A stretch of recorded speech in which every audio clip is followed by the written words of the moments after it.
Operation video for X3 model XRF Gold Analyzer.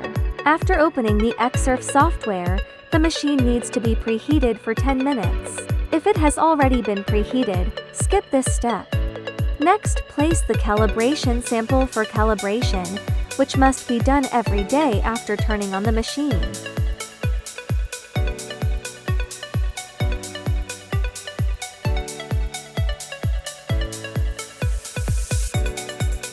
After successful calibration, a prompt will appear. Next, metal samples can be placed for normal testing.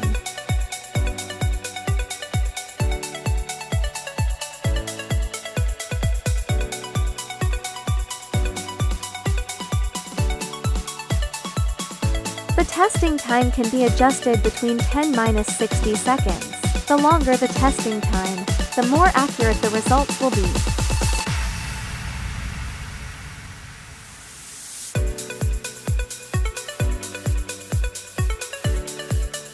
Finally, click the print button to print the results. Welcome to Inquiry Us.